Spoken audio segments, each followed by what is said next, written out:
This is our next presenter's second NMRAx clinic in 2021. He's currently the superintendent of the Western Ontario Division, Niagara Frontier Region in Canada. He's building his second HO layout of the Welland subdivision of the Toronto, Hamilton, and Buffalo Railway. He has lived with his wife in a village near Boston, Ontario for the last 7 years. They have 4 children and 6 grandchildren. Please welcome Mr. Paul Hurley. Thank you, Speed, and welcome everyone. This is our presentation on selling model train inventory on the internet. I'm going to be speaking fairly quickly, so I hope everyone can hear me just fine. This presentation is going to be perfect, I think, for people who are looking to sell an estate or give information to an executor, certainly for anyone who wants to get rid of excess inventory, which is where I've been on and off for the last couple of years. Certainly people who live a distance from model train shows might want to consider selling on the internet. This may help them. And certainly anyone who's looking to fill a void and do a little bit of learning due to pandemic restrictions might also find this presentation of interest. We're going to be providing what I hope will be a good list of do's and some things that you won't want to do if you proceed to try selling on the internet. This presentation, I hope, will be of value and interest to anyone who's not sold on the internet for a while or anyone who's contemplating it, and certainly those of us who just like to try new things.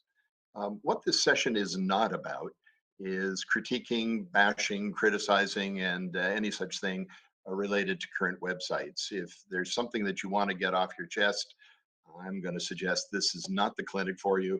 You probably want to take it to a bar. Buying on the internet is not what this session is about. We're about how to sell on the internet and sell effectively. I just won't have the time to provide you with specific instructions about how to navigate your way through the ins and outs of being or setting up selling on any particular website. I'm sorry, but the good websites have lots of information available to people like you and me. And finally, it's not going to be about how to set up a store on the internet, although this might give you some ideas like do's and don'ts that you can apply if that's something that you want to proceed with. What's my experience in selling online? Well, I'm not affiliated with any website. First of all, that's the first thing to declare. I've done some selling on and off over the intervals indicated here, and I have been a buyer for quite a number of years. And you learn things about what you like and dislike about particular sites and sellers from the other side of the transaction. These are the sites we're going to be looking at as this session progresses. And what I should say as well is I reached out to at least 3, if not 4 of them, and sent information or a request for information to a number of them. And at the end of the day, quite frankly, no one was able to or willing to provide me with any more factual information about their sites that I could share with you. So everything that I'm going to be presenting in this session unfortunately comes just from my personal experience and doing a little bit of broader research. So why might you and I consider selling on the internet? Well, here are 3 reasons that made a lot of sense to me and why I started it up a couple of years ago. The first one, and the really dramatic one, is reach. I've been able to connect with sellers, quite frankly, all over the world.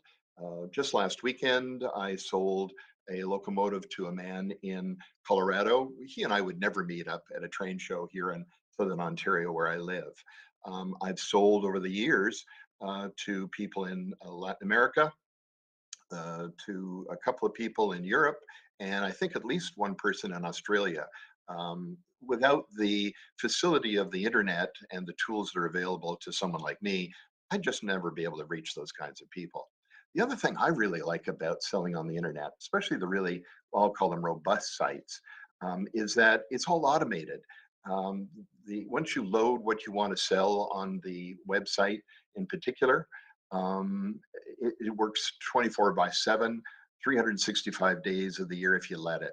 Doesn't take breaks, doesn't shut down, never gets sick, and it can do a lot of sometimes automated things for you on your behalf, like accepting or rejecting bid offers from people. So that saves me a lot of time for all the other things that I'm involved in. The other thing then is time management, and I've kind of touched on that. I personally don't get a lot of enjoyment out of sitting at a table at a train show for 6.5 hours, hoping that someone will come by and express an interest to what's on my table. I don't mind being at a modeler's corner on behalf of the NMRA. That's different. But in terms of the buy-sell relationship, it's just not the way I choose to spend my time, but everyone has different needs. In terms of the cost of selling, this tends to be a very passionate topic I've discovered over the years. A lot of the people that I know through the NMRA and otherwise in the hobby have a lot of very strong opinions, and it's usually about what they don't like about the internet. But when they get into a discussion about their experiences, it tends to be, I find, a one sided discussion. For you and I, making a decision about how am I going to invest my time and energy selling something on the internet, we need to consider every possible cost before we make that decision, because overhead reduces your net income. We all get excited about gross and often don't make the calculation about what were my costs. And I think it's important you choose a method that you like, that feel comfortable for you, fits your objectives, and works in terms of what you're going to sell. And in terms of objectives, if one of your objectives is you want to socialize with a lot of people, then train shows are probably the forum that you want to use. But if you've got some other things going on like me, maybe some of these other factors work for you. So when you're comparing costs about whether you're going to sell live or whether you're going to do it remotely, you need to make sure you're comparing apples to apples, it seems to me.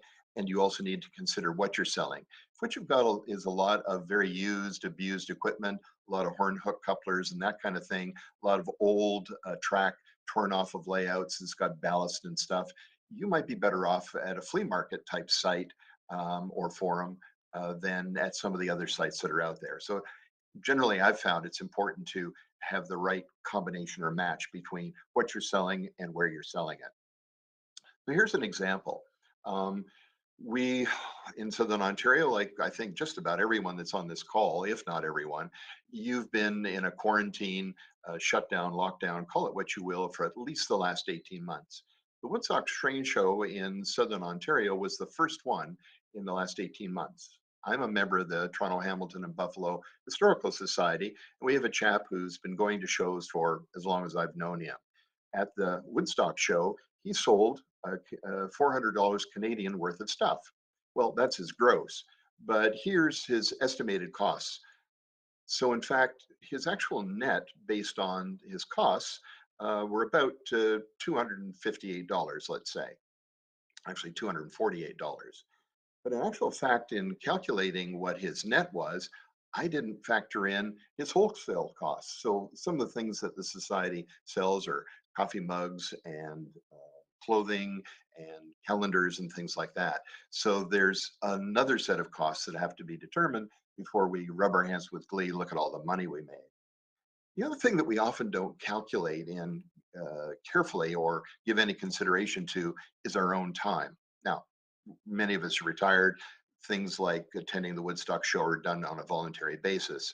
But a really good friend of mine, Pat Rivard, who has been involved in his own train business, selling things out of his basement, said to me one day that just after a number of years of doing all the things that are listed in green at the bottom of this slide, it really did become very, very onerous.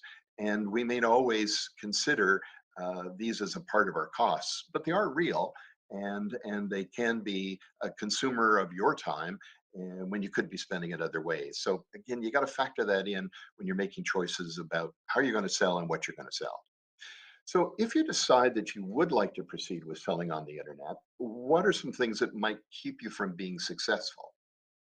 Well, here are some common mistakes that I and others have observed. One is just that mismatch of what you're selling with where you're selling it on the internet or even in person. What I'm often surprised at are the people who've done either poor price research or no research whatsoever. And the other one that floors me is just either the lack of information or the really poor photos. Um, Over the last month, I've been surprised at the number of items I've looked at to purchase, where at least half of the photographs that the individual was being, I know, encouraged to post with the selling listing, at least half of the pictures were out of focus. So I couldn't get any detail. I had to send emails to the individual listing the item if I was interested, which is clearly more work for that party. If they'd taken the time to check their photos before they loaded them, we would have avoided that extra activity. In fact, I'm just remembering now, I actually saw my first ever listing in the last week where someone didn't list or post, I should say, any photographs whatsoever. Wow, what a wasted opportunity. Unrealistic expectations on behalf of the seller like me, I think can also drive us into making some mistakes in terms of how we present ourselves on the internet. If I think this is going to be a slam dunk, everybody's going to want what I've got to offer, it's not going to take any length of time whatsoever, and look at all the money I'm going to make, that may set me up for a lot of disappointment down the road. And careless mistakes, typos. Again, just in the last 2 weeks, going to a guy's site where he posted an item and he spells the word branch line wrong right off of the box. Typos? Sure. But proofreading before you press the button to list, that's something that is in our control.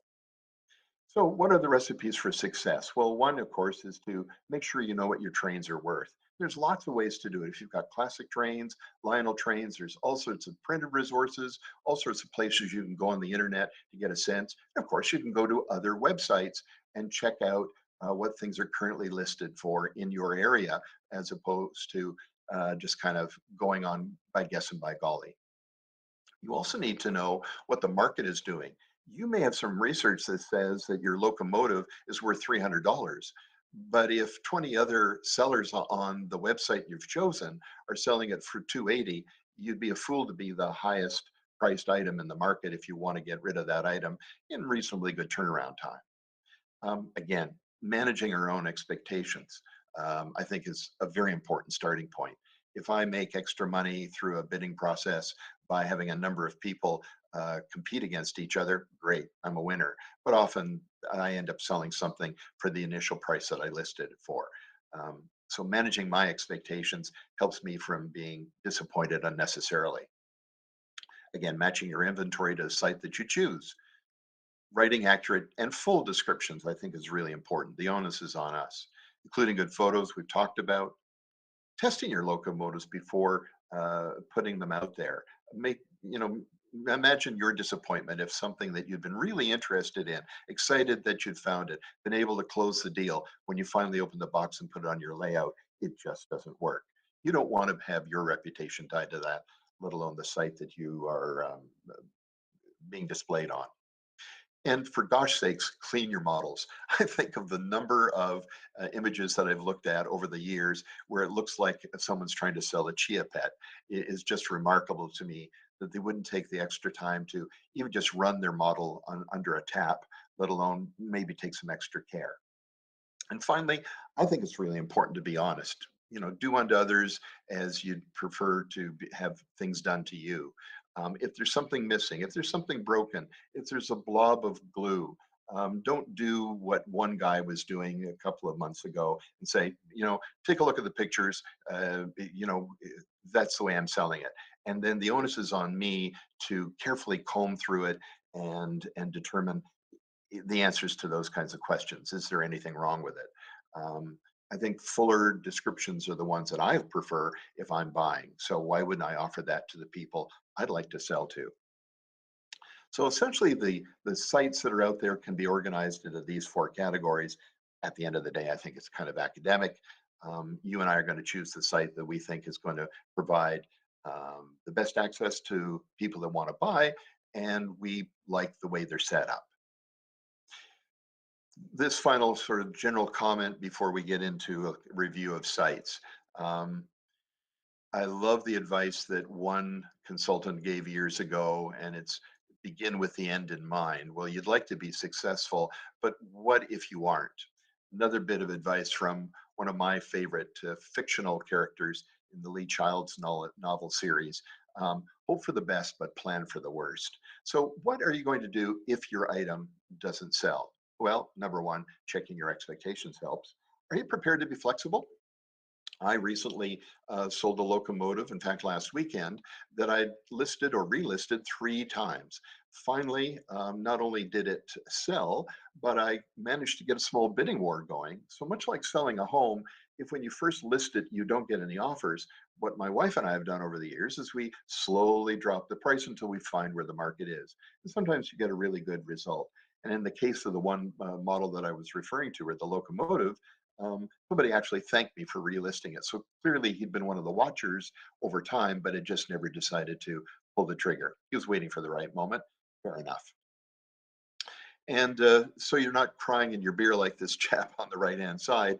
How are you going to cut your losses if that inventory item that at the end of the day you just really wanted to part ways with and not necessarily make a profit on? Maybe that's your ultimate goal.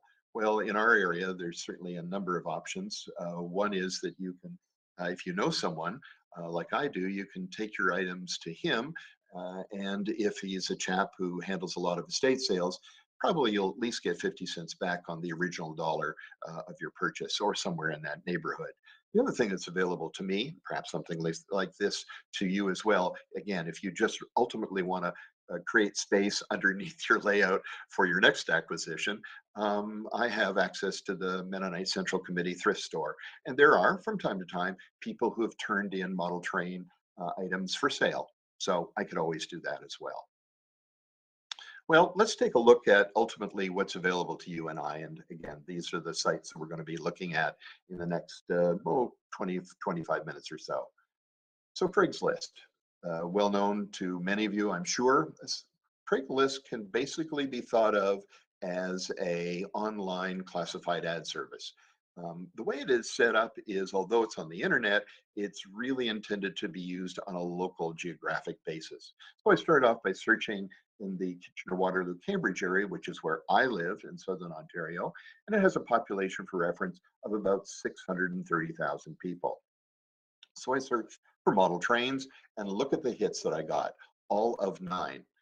Now, if you quickly look across the tiles of photos, you go, what the heck are these? What is a fishing rod and some fidget toy got to do with trains? Well, so much for the keywords in the listings and the power of the Craigslist search engine. But undaunted, I thought I would try again. So this time I went to New York and figured, well, with something like 14 million people, surely I'd get more hits. Well, I did, but they weren't what I would call spectacular. There's only 36 in all of New York City. So again, you can assess, is that the site or the platform that you want to be on? So Craigslist, does it handle individual sellers like you and me? Yes, it does. Listings are free, which is very attractive. The big surprise to me was to read about again and again concerns about all the scammers and fraud artists and other disreputable people that have gravitated to the Craigslist platform over the years. And went so far as to even suggest on website, if I was a seller going to off to meet someone for a face-to-face transaction, make sure I tell people exactly where I'm going to be in case I don't come back in an expected time frame. Ooh, red flag for me. You'll make your own decisions ultimately, but that's what I learned about Craigslist. Alibaba, initially you might say, why are we looking at a Chinese website? Well, let's park the geopolitical issues and realize that number one, this is a global economy, and number two, we are talking about the internet. And Alibaba, depending on how you measure it, is one of the, if not the largest, person to person and business to business selling sites in the world. Plus, they started an American presence about a decade or more ago. So using the Alibaba.com website, I believe from the United States, I searched on model trains and this is what I brought up. And there's a key factor here. Maybe you're interested in this locomotive, but notice that they're selling minimum sets of 2,000. And that's pretty much what Alibaba is all about. Same thing here. Lots of 200, lots of 500. So Alibaba really doesn't cater to the likes of Paul Hurley. It's really set up for B2B transactions, business and suppliers selling to other businesses. So maybe a name that you've heard of before, but it's not really, at least in North America, set up for the likes of you and me. The other one too is Shopify. Shopify you may have heard of, but again, it's set up really to help businesses that are either on the internet improve the way they sell, or to help brick and mortar businesses move to the internet. So again, not for the likes of me. Kijiji. Some of you may have heard about it, but one of the things I've learned is that Kijiji is not as widely known, quite likely, as I anticipated. And that's largely because its presence is mainly in Canada. Now, you'll note, if you scan down quickly to the third bullet, it was purchased by eBay, and they took it and launched it in the United States. However, as I did more research, the Wall Street Journal pronounced that Kijiji just hasn't been that successful in the United States. I have used it in Canada on a number of occasions to sell tools, and I've purchased some things like computer fans over Kijiji. One of the things I've experienced is that at least 50% of the time, anybody who's interested in buying what you're selling wants to haggle.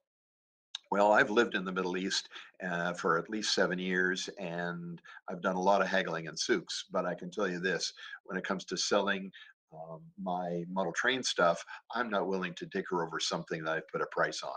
That's my choice. Therefore, I'm not interested in selling my model train inventory on Kijiji. What do things look like on Kijiji? Well, I did a search on model trains in Canada. That's what the displays look like. So, are they set up for people like you and me as individuals? Absolutely, yes. Listings are free. It's very much in competition with Craigslist. Its reputation seems to be much, much better than Craigslist. However, it is really about a local market. I was getting people maybe an hour's drive from my home, and we would meet in a coffee shop in a neutral space and do the transaction either there or in their parking lot. Cash is the main way of completing a transaction. Groups.io. Groups.io, I only found out about last year during the pandemic, thanks to a modeler friend of mine that you may know of through his articles, George Ducka. He recommended the Hindsight 2020 RPM group to me, and thus I discovered Groups.io. Groups.io, with a little bit of research, was clearly set up to be more than just a selling site. It's really about software and software exchange and co-development. But, as will happen, the use of the Groups.io platform has diversified and includes groups. So I sorted, on model train groups and found that there are 58 of them. Clearly, not all allow sales, but here's a list that I discovered, or partial list of what I discovered on Groups.io. But if you drill down a little bit within that list, you will find sites that have been set up for groups exclusively for selling, and their names tell you everything that you need to know. So HO Yard Sale, 3XP, it turns out the X means experimental. This site was actually set up in 2017, if I recall correctly. It has 63 members, so not a lot of people selling from it. And they, like all of the groups within Groups.io, they have their own set of rules and regulations, and this is just some of them posted here. And that's the other key thing, is that when you are listing your item, you're essentially putting up a posting. There isn't a set of templates and other kinds of tools to assist you and I as sellers, but it may work for you just the way that you would like. Certainly, it has become more and more popular. I'm told by a couple of people that some of the people that used to sell on platforms like eBay started to migrate toward Groups.io. Fewer rules, fewer things that you can and can't do, and certainly less overhead. Another more specialized site within Groups.io here for O-scalers. So Groups.io, definitely set up for individuals. As I said before, individual group sites within the Groups.io platform, very low or no cost overhead. Reputationally seems to be pretty good. The one thing I became aware of, though, is because essentially you and I as sellers are responsible for what we are listing on a particular Groups.io subplatform or within a group. One of the complaints that I detected is that if I'm not a conscientious seller, you, the shopper, may see something that you really, really wanted, get into it, get excited, start trying to dicker around it, only to discover, hey, I sold it 2 weeks ago and I forgot to take down my listing. Those kinds of things seem to me can have blowback on the reputation ultimately of a platform, but it doesn't mean that it's a black mark against the site. And certainly, if you're getting involved in Groups IO, you would want to be one of the more conscientious sellers. I think it's relatively easy to use from what I could see. And again, it's partly as a result of less overhead, less structure, less rules, fewer tools to migrate or navigate through. And the preferred method of payment to consummate your transaction is PayPal. Facebook, not a stranger to many of us. On Facebook, there are two separate channels, I'll call them, by which, or methods by which you and I can sell model train related items individually. One is through what Facebook calls the marketplace. And this is its homepage, as you would first see it. If you want to get then drill down into trains, you can see my search in the upper left-hand corner.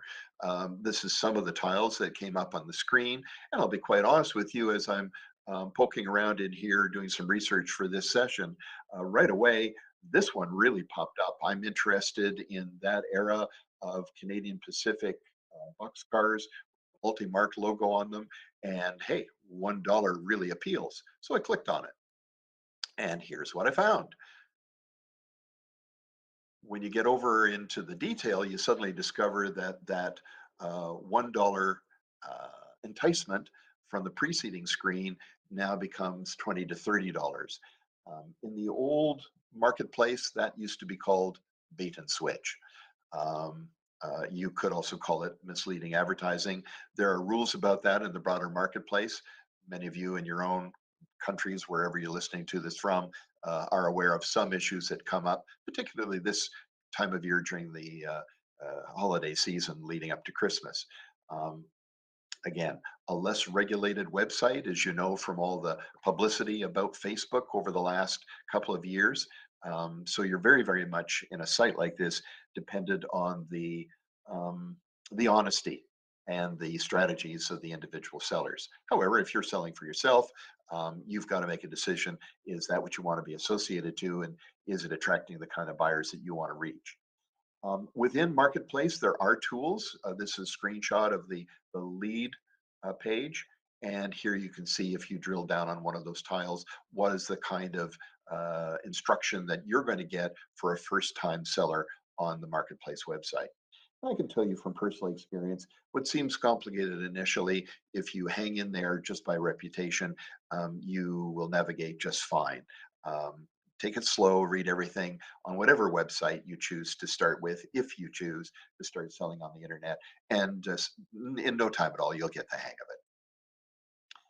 Facebook has then that other channel that I talked about. So one is Marketplace, but also there are lots and lots of groups, kind of like another version of Groups IO, that exist on Facebook. And I simply can't tell you how many of them there are. This is just a partial listing right here on this screen. Here are some more model railroad buy, sell, trade. Very clearly tells you what it's all about. You'll notice just below the title, there are roughly 4,500 members. So these are the people that have permission to actually sell through the site. Again, it's done like with Groups IO by posting. There aren't templates and things that you have to use. So in that way, it's a bit more free form, unregulated, and perhaps for some of you, less constraining, less things that you have to learn how to do. Where the flashing arrow is, one of the things that seems to be a common element across this part of the platform is the use of PayPal. So if you don't have a PayPal account now and are reluctant to use one, you're obviously going to be constrained on this site, not necessarily all sites, but on this site. And what I also learned through my research, which I didn't know because of some acrimony during 2020 between PayPal and eBay, is eBay now owns PayPal. Here's another site. So you can find sites not only by the general category of selling, but you can find them by jurisdiction. So there are Canadian groups, American, I'm sure, and here's one for Australia. You'll notice there are 6.6 thousand members, and these would be the people that would be able to buy and sell through this website. Here's one by type of train. So Lionel, you can also find them for HO, O scale, and so forth. you'll notice that this particular site has roughly 1,800 registered users. This is a theme that we're going to return to in a couple of minutes, but Model Train Market shows up on Facebook as being a seller. And 4.8 is its score. I was just looking around. It doesn't actually say who is registered to use it, and that's because Model Train Market is actually a store. So, as an individual vendor, can you sell on Facebook? Absolutely, yes.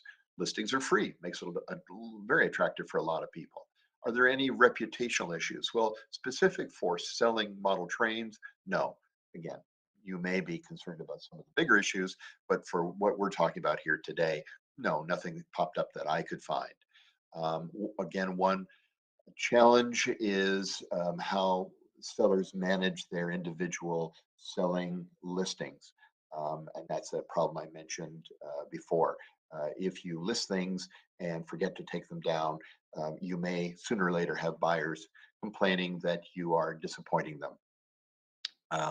Ease of use, I think fairly easy, but that's a relative term, perhaps. Certainly, posting is easier than some of the more um, supportive websites that have a lot of templates and other tools. So there are pros and cons. It may depend on your individual style. And as I pointed out earlier, PayPal is definitely, when using Facebook as a selling channel, is the preferred way to go. Well, I told you I would come back to Model Train Market. It is one of the seller platforms I wanted to originally investigate. So I was a little bit surprised when it popped up as a standalone group within Facebook. Model Train Market is essentially set up to be a buyer and seller of estate items. It's quite well organized as far as I can see. It does have some tools available, not as robust as some sites, to help you and me as first-time sellers. So can you sell individually? I couldn't find out that you actually could. It seems to be more that Model Train Market is an online store. They're happy to have you sell to them. What I began to get a feel for, though, as I looked around in the Model Train Market, is that they are allowing other established shops and stores which proliferate on the internet for model trains. They are allowing them to sell through the model train market. And I suspect, I don't know because they didn't get back to me, is that they're partly doing that to increase traffic. But their main focus seems to be estate sales. Set aside customers, yes, all the reviews say so. Easy to use in terms of if I want to sell either my own or as a executor someone's estate, yes, quite easy to use from what I can see. And if you do set up a relationship with them, one of the things I was really impressed with is a wide range of options for both the buyer and the seller in terms of how you can make sure that your payment gets to the right party at the right time. Well, the 500-pound gorilla, sooner or later, we were going to come to eBay. eBay has been around for quite a while, and I've certainly started to buy on eBay back in the 1990s. One of the things that's changed, if you haven't been on eBay as a seller for quite some time, are all the tools that are available. And they're very, very robust, very complete. One of the things I really like about them is while you are filling in the information, think of in fact, the experience that you and I sometimes have, I know I do, when you're trying to buy something and you make a mistake in the entry of the Visa number or some other detail. The website won't let you proceed and it flashes red, maybe even highlights where you made the error. These templates do that for you and I. So it minimizes the mistakes and the errors that we make in our listings. I like that. Here's going on further down in the template for selling. Just look at the options you've got at the top. You can determine whether it's going to be a fixed price or an auction. If you choose auction, you can select from a pick list the duration. I can also select when something's going to be listed. For North America, I like the listings to end at the end of a workday or on a weekend, but I may want to work on my listings early in the morning, so I can work now and post later. The other thing that it will do is it will mediate on an automated basis the relationship between buyers and what I'm trying to sell. So if I tick that box partway down under price where it says best offer, I will tell what I'm willing to accept. So let's say this item is going to list for 40. I'm willing to accept an offer for 37. I can then say in the windows that will pop up, don't accept any offer below that number. And the software will automatically reject them for me. It doesn't just generate more emails that I have to respond to manually. You'll note if you scan down further, in certain jurisdictions, you can put in what the sales tax is going to be for the sale that you are listing. The other thing that I like about it from that respect is that, for example, that locomotive that I sold last weekend in Colorado, as I open up the invoice to send it, excuse me, I notice that eBay has already deducted the Colorado sales tax, so and added it to the invoice. So that is part of a regulatory agreement that happened a number of years ago between eBay and certainly the states in the United States. And I can do that manually in my invoice before I send it off to a buyer in terms of Canada. Other tools that are now available. This one is particularly helpful if you have listed a lot of things, which I have sometimes done.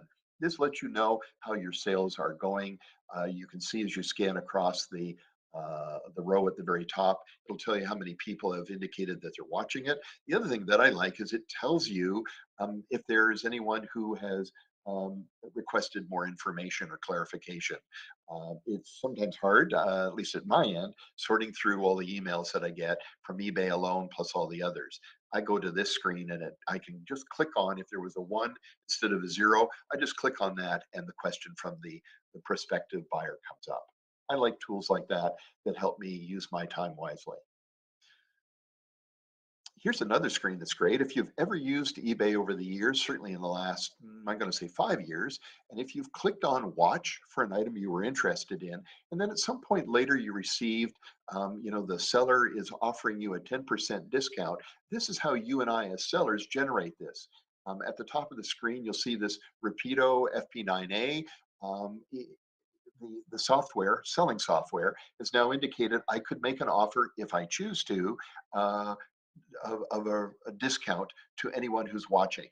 If that's something I decide I want to do, I click on the send offer, determine what kind of a discount I'm willing to provide, and the eBay software will automatically send it to those 3 watchers, and it will then manage their response to that offer.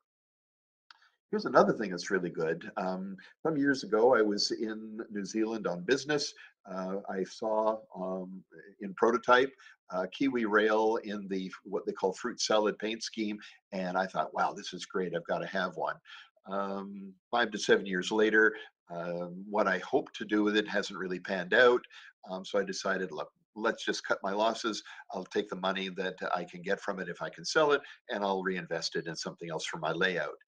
Very clearly, the demand for Kiwi Rail in North America wouldn't be that strong. With the click of one radio button on the seller template while I was listing, I was able to make sure that this was listed on ebay.com.au. Another Seller Hub item that's helpful is keeping track of your invoices. Here's another one. If you look over on the left-hand side, you'll see that at the moment it tells me I can purchase shipping labels.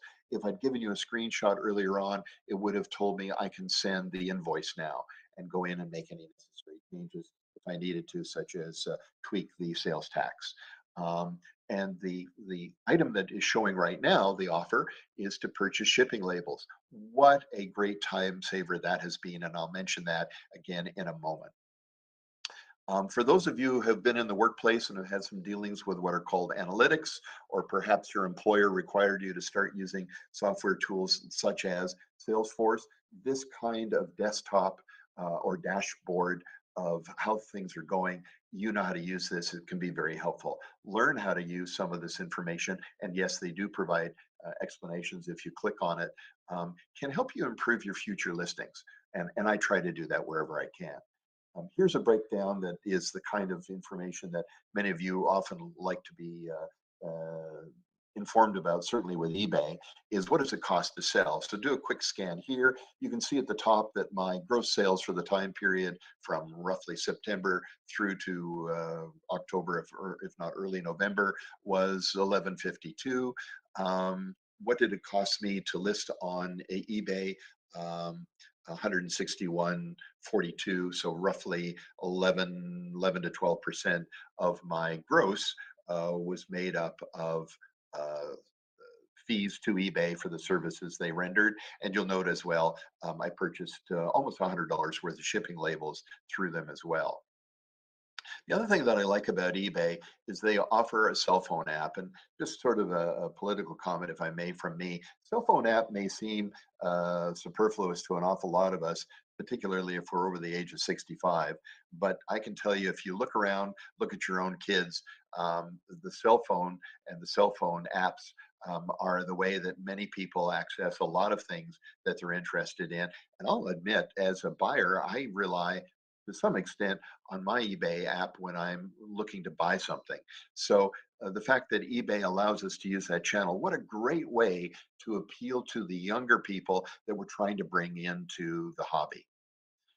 Um, I know that many of you are independently wealthy. I'm not. I'm on a fixed income as a retiree. So I like to know that I'm getting paid fairly quickly after something sells. So one of the things that's happened in the last 4 months is that eBay has taken over the transfer of revenue that goes to the seller from PayPal. And quite frankly, the transactions are much, much faster. And there's what I have experienced just in the last 10 days. So eBay does obviously appeal to you and I as individuals. There are costs that are associated with all the tools and bells and whistles and support, which, by the way, include conflict resolution and a guarantee. It has a very strong, as far as I can tell, reputation. Has a lot of templates that flag things for us and help us in a number of other different ways, including the analytics that I showed you, and offers a fairly wide range of payment options. Before we sort of wrap up, just some general tools to make you aware of as well that can work in connection with a number of other websites, such as the ones that we've looked at here this afternoon. USPS, and I know that in Canada as well, um, Canada Post have websites where I can go and determine the price. If I want to purchase a shipping label in advance, there are third-party companies like Shippo that'll do that, and also now starting again in the last couple of months, eBay makes that possible. Why would you want to do that? Well, as a naive seller back about 4 or 5 years ago, I went to the post office every time I had something to send, and I bought my label across the counter. As the lineups got longer at this time of year, it became really, really time consuming as I queued up with everyone who was there before me. And then I cottoned onto the fact that I could use a site like Shippo, and I could purchase my labels for my boxes in advance. What a time saver it's been. I proudly skipped the line, walked to the front, waved my package in the air to the postal clerk at the counter, say, prepaid. They nod or wave in my direction. I leave it on the counter, turn around and leave, walking smugly so past everyone waiting to buy their stamps or whatever it's there for. So it is a very, very useful and handy tool. And they'll also help you to track your shipments as well on a lot of these sites, such as eBay. Well, what else might help us to determine whether we're going to sell on this site versus another? Well, it's not all just about costs and tools. One of the things is how much sites attract customers. And to that, I go to the analogy of what you and I experience as consumers in the broader marketplace. Across North America, for example, one of the things that's been going on for, I think, close to 20 years are auto malls. And when you go to an auto mall, it's many, many acres or hectares of land, and all of the dealers are in that area. So I, as a buyer, can pop around and see them. There's obviously an advantage from the standpoint of the automotive dealer to have an ability to track so many consumers to one geographic location. I see the same thing in town after city across North America.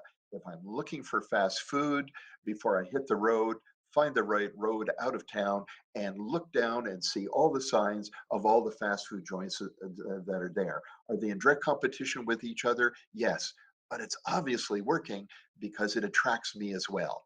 So might the same logic work for you and I as sellers on the internet? So with that in mind, what are the kinds of a volume of other sellers that you're going to find on some of these websites? We'll scan down and you can see on that HO yard sale 3XP, it's 63 members that are selling. Model train market, there are stores, but you have to be a legitimate store. The likes of Paul Hurley working out of his basement is not going to qualify. But eBay, it's tens of thousands. That's both individual stores plus individuals. What about then the amount of inventory that people are likely to find if they come to that website? Well, I did this search. I searched an HO scale, which is the most popular in North America, and I chose a locomotive, the SD40-2, which is also reasonably popular in terms of the time periods that would be appealing to some layouts. You can see where I didn't get any hits. Down at Model Train Market, much to my surprise, the only hits that I got in HO were for decoders, and clearly they were from stores that were selling through Model Train Market with prior agreement. And on eBay, I got 269 hits. So when I'm looking for things to buy, generally eBay is where I go. Sometimes other places, but eBay is often my starting point. So for me, and this is a personal choice, and I mentioned that at the outset, where you're going to sell, how you're going to sell is partly about personal choice, comfort level. One of the things that I'm doing in my retirement is to keep myself challenged. So while I definitely want to part ways with inventory that I no longer need, my choice of starting to learn how to use this new tool was also about expanding my scope of knowledge and just learning something new at this stage of my life. But again, that's my choice. What it has allowed me to do, though, over time is what I thought was going to be a daunting exercise, almost an impossible one over the last 5 years or so of selling all the inventory that I purchased a long time ago and had no longer any need for. It's really turned it into an exercise in the possible. And if you choose to go this route, I hope you have that level of success too. And on that note, I'll turn things open to Q&A. Speed, if you want to moderate it for us, I'd appreciate that. Oh, one last comment, if I may. Sorry, Speed. Anyone who'd like a copy of this information, I know I covered a lot of ground and I was speaking quickly. The PDF of this presentation is going to be posted in the NMRA Group's Facebook page. Over to you, Speed. Can you hear me now? I think I pulled a Marty with the mute button. I can hear you. There's a few questions here. Is there a way to reduce or minimize the listing fees in eBay? Yes. eBay, in fact, has dropped its old charging method of an amount of money for each listing. When you start out, and so when I got back into using eBay earlier this year, they initially allocated 200 free listings per month. So that's one way. The second thing is making sure you don't go over that, because then they do charge you per listing. And the other one is to protect your reputation as a seller. Again, on the eBay site, they monitor that, they encourage feedback. And as they get a sense of your history as a seller, they then increase the free allotment. They want to improve their relationship with you as a seller because they can see that you're doing a good job. Okay. Next one is, can I sell my train inventory on wish.com? The answer is yes, with a qualifier. If I'm in Canada, for example, it's going to be more challenging. Wish, for whatever reasons, has put some restrictions on people in Canada getting service and having access to it. But in the United States, go for it. I honestly don't know if wish.com is available to people outside North America. That one, I'm sorry, I just don't know about. Okay, here's a slightly weird question. When selling online, do you have to honor returns? Which I wish you do. At least on eBay, you have the option of declining, and I would say my buying experience would say that the vast majority of individual selling don't allow returns. Okay. If you are shipping an expensive item like a locomotive, can you insure the item and add it to the shipping? Um, I can qualify that and say yes, but it probably is dependent on the postal service that you're using. So I know that in Canada, um, when I do an initial um, search for the cost of postage, I can determine if it's a locomotive, what it's going to cost me to add insurance to that shipment. And yes, then I can add that into the shipping cost because it all gets totaled together when I buy the shipping label in advance through either eBay or through shippo.com. Next one, you mentioned going to the post office and the line of people. How much work is there actually in this whole shipping and handling portion of the business? Well, it depends. Like so many things in life, I think I've gotten better at it as I've done it more. I've probably sold this way, off the top of my head, 400 items or lots of items over the past three episodes that I indicated at the beginning.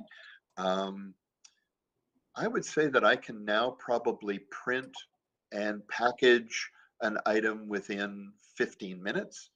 And then in terms of my personal situation, my distance from the postal depot is about a 30-minute round trip. So you kind of group them together and not When I drive for can, everyone. yes, but sometimes I don't get that lucky. And eBay, I can't speak for the other sites, but I suspect I know that, Groups.io and Facebook really leave it up to the discretion and self-discipline of the seller. In the case of eBay, they're constantly sending both you and the buyer reminders to do things that you need to until the item has been delivered to the postal depot and a tracking number has been issued. Okay. So generally, 2 days on whether it's an individual item or a group. I can't, to my convenience, hold on to items and deliver them in bulk. Next question is, how big a sales tax expert do you need to be? We've seen it on your eBay site there for, I think, 13% in Ontario. Uh, what about other places, and how about other sites? Um, you need to know what your responsibilities are in the jurisdiction that you are selling from. That is the number one issue. Um, I've been to lots of train shows where the more organized vendors are keeping individual lists of everything they sell. They're partly doing that for inventory control, but my own personal experience from being in business for myself is that they're also doing it because the tax man's going to ask for an accounting. So it depends on your jurisdiction. Um, I've been incorporated for a number of years, so I would simply ask my accountant. Before I was incorporated, I just Googled and asked questions of government individuals. Or if you want to go and fly under the radar, well, then the question is actually irrelevant. In Yes. terms of selling in a different jurisdiction, where I speak, just to mention that, so where I'm selling into the United States, quite a number of years ago, the American governments, plural, realized that an awful lot of people were buying and selling things over the internet and that it was changing the commercial environment. So they clamped down on it, and they, in the United States, now require eBay to collect sales tax on certain transactions. So that's done for me as an out of country seller. Okay. That helps a little bit. Yeah, Um, a lot actually. so what guarantees you get paid for item you sell on most sites? Well, if Uh, someone refuses to pay, number one, they're going to get flagged and probably, if it's eBay, get kicked off the site. The other thing that I really like about eBay as a seller and a buyer is their guarantee. Ultimately, at the end of the day, if the parties can't resolve what they need to, eBay will step in and make good on whatever out of pocket the individual has experienced on the transaction itself. Actually, out of pocket's not the right term to use, but if I sent somebody to something and they're not happy with the item, but I won't take back a refund, eBay is encouraging me to give them their money back, that kind of thing. So But are they, eBay mediates the transaction. but are you likely to ship an item before you get paid for it? Oh God, you'd be a fool to do that. But again, in Groups.io and Facebook, that's really up to the savvy of the seller to realize that. eBay actually takes you through step, step, step. You can't even buy a label without having money be received at that end. Okay. So someone here mentioned a PayPal has an option where you can use your friends and family button to save some fees, I guess, and that it seems to turn into a ripoff. Do you know anything about that? No, I don't. That's the first I've heard of it. Okay, so then last and more important question, can you talk a little bit about how you photograph these items before you list them? Absolutely. It's not very sophisticated. I take a piece of Bristol board-like material to create a seamless backdrop. I have a high enough dryer in the laundry room. And when I say high enough, it's probably about 5.5 feet off the ground. Sorry, I don't know it metric. And so I create a seamless backdrop by putting that up. I use a overhead light in the laundry room, and I have a ring light that I bought for doing media work, things on the internet. You can see them advertised quite easily. That was my choice. Originally, I just used a desk lamp to provide 2 lighting sources, and you do that to try and knock out shadows. Mhm. And I have a point and shoot digital camera, probably purchased it a decade ago for less than $300. And the one thing I make sure I do is I increase the megapixel setting. So it's important to know your controls. And I use a setting on the camera that allows me to have reasonably good what is called depth of field. And think about pictures you and I, all of us see in the train magazines, the train coming in the picture in the magazine is in focus from the front to the back. That's strong or deep depth of field. There are settings that on some cameras allow you to adjust that, and it makes for a better picture. And the one thing I do as well is I look at other people's pictures, and that's helped me to choose different angles and ways that I've gone about positioning what I want to sell. What I often will do for a locomotive, everybody knows, let's say, what an SD 40-2 looks like. What I want them to see is the detail on the one that I'm selling. So I usually lead with a more dramatic picture like nose on or nose at 3/4 view. And I include all the other stuff as well, but that's what I hope will attract them to my selling listing and the price, because it differentiates it from all the other guys that just take them side on. Cool. Well, can I offer my one tip about buying and selling that Absolutely. someone gave me at the big Springfield show in Massachusetts while we lived up there? He said, "Dude, you're new here. Build your layout and only buy the things you need. Don't go to all these swap meets and just collect things, because in the end, you have to do all this work to get rid of it again." So that has saved Yeah, me quite a bit from having a huge collection of things that I would need yeah, to get rid of. yeah. In my case, the misfortune is over the last 25 years, I've moved my era of my layout, and this is my Yeah. second one, from the 1950s to the 1980s. Well, sometimes you're not as lucky. Yes, that's right. Thank you for a great clinic. There's lots of tips in here. I already texted a bunch of people who was trying to sell their stuff, so they will, maybe just follow the advice, or if you don't mind, I might put them in contact with you to ask for some advice if they need be. Um, Thank you very, very much. And I'll meet people in the chat room in a couple of minutes. Afterwards, yes. So there's the breakout room, MRL-Aussies, werby.com/. There's also a link posted in Facebook, and in the YouTube channel, there's a description underneath us. And if you click on that bit.ly link, it will also take you there. Thanks, Speed. Thanks, everyone.